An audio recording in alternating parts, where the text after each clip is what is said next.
तुल्य श्रेष्ठी की कथा। प्राचीन काल में वाराणसी में ब्रह्मदत्त नामक एक राजा रहता था। उसके समय में बोधिसत्व ने श्रेष्ठी कुल में जन्म लिया था। जब बोधिसत्व बड़े हुए तब वे भी श्रेष्ठी के पद पर नियुक्त हुए। लोग उनको तुल्य श्रेष्ठी यानी छोटा सेठ कहा करते थे। वे बहुत ही विद्वान और बुद्धिमान थे और सगुन आदि देकर ही शुभ का विचार कर लिया करते थे। एक दिन वे राजा की सेवा में जा रहे थे। मार्ग में उनको एक मरा हुआ चूहा दिखलाई दिया। उन्होंने उसी समय आकाश के ग्रहों और नक्षत्रों आदि की स्थिति के विचार से गणना करके सोचा कि यदि उत्तम कुल का कोई बुद्धिमान व्यक्ति इस समय मरे हुए चूहे को उठा ले जाए तो वह व्यवसाय करके अपने परिवार के भरण पोषण के लिए यथेष्ट धन उपार्जित कर सकता है। उस अवसर पर उस मार्ग से एक भले घर का पर दरिद्र युवक जा रहा था। उसने उनकी यह बात सुनकर मन में सोचा कि ये बिना अच्छी तरह समझे बूझे कभी भी कोई बात नहीं करते। अतः मैं इस मरे हुए चूहे को ले चलकर ही अपने भाग्य की परीक्षा करूं। इसलिए वह उस मरे हुए चूहे को उठाकर ले चला। पास ही एक दुकानदार अपनी पाली हुई बिल्ली के खिलाने के लिए कुछ ढूंढ रहा था। उसने उस युवक को एक पैसा देकर वह चूहा उससे ले लिया। युवक ने एक पैसे का गुंड लिया और एक घड़ा पानी लेकर एक जगह बैठ गया। उस मार्ग से माली लोग वन से फूल चुनकर लाया करते थे। जब थके हुए माली वन से लौटे तब उसने उन्हें थोड़ा थोड़ा गुण देकर ठंडा जल पिलाया। माली भी प्रसन्न होकर उसे थोड़े थोड़े फूल देते गए। युवक वह फूल बेचने पर जो पैसे मिले उन्हीं पैसों से उसने दूसरे दिन और गुड़ ले लिया और पहले दिन की भांति मालियों को थोड़ा थोड़ा गुड़ देकर जल पिलाना आरंभ किया। उस दिन मालियों ने उसे फूलों से कुछ ऐसे पौधे दिए जिनमें कुछ फूल लगे हुए थे। इस प्रकार उन फूलों और पौधों को बेचकर 2-4 दिन में उसने 8 पैसे इकट्ठे कर लिए। एक दिन बहुत पानी बरसा और हवा चली, जिससे राजा के बाग में वृक्षों आदि की बहुत सी सूखी हुई डालियां और पत्तियां आदि आ गिरी। माली वह कूड़ा करकट साफ करने की चिंता में ही था कि इतने में वह युवक वहां जा पहुंचा और बोला, तुमने ये सब सूखी डालियां आदि मुझे दे दो तो मैं इन सबको यहाँ से उठा ले जाऊं और तुम्हारा सारा बाग बात ही बात में साफ कर दूंगा। माली ने उसकी बात मान ली और वह युवक तुरंत एक ऐसे स्थान पर चला गया जहाँ मोहल्ले के कुछ लड़के खेल रहे थे। उसने उन लड़कों को थोड़ा थोड़ा गुड़ दिया और कहा, तुम लोग मेरे साथ राजा के बाग में चलकर कुछ भाड़ भंखाड़ साफ कर दो। लड़के ने गुड़ पाकर बहुत प्रसन्न हुए और उन्होंने बाग का सब भाड़ भंखाड़ साफ करके बाहर एक जगह उसका ढेर लगा दिया। उस दिन राजा के कुम्हार के घर में जलाने के लिए ईंधन नहीं था। वह अपना आवा सुलगाने के लिए ईंधन लेने निकला। उसने उस युवक को 16 पैसे और कुछ हांडियाँ देकर उससे डालियाँ और पत्तियों का वह ढेर ले लिया। अब उस युवक ने भी पास 24 पैसे हो गए।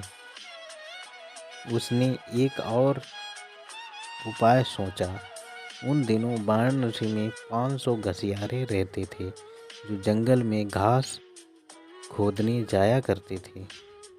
युवक नगर के बाहर स्थान पर पानी के कई घड़े भरकर बैठ गया और उन घसियारों को पानी पिलाने लगा। घसियारों ने प्रसन्न होकर उससे कहा कि यदि तुम्हारा कोई काम हो तो बतलाओ, हम लोग कर दें। युवक ने उत्तर दिया, अच्छा, जब समय आवेगा तब मैं कहूँगा।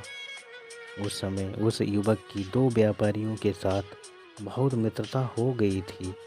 उसमें से एक स्थल में ही रहकर व्यापार करता था और दूसरा जलमार्ग से व्यवसाय करता था। एक दिन स्थल के व्यापारी ने उससे कहा, कल एक व्यापारी 500 घोड़े लेकर यहाँ आवेगा। यह समाचार पाकर उसने घसियारों से कहा, कल तुम सब लोग मुझे एक एक फूला घास देना और जब तक मेरी सब घास ना बिक जाए तब तक तुम लोग अपनी घास ना बेचना। घसियारों ने उसकी यह बात मान ली।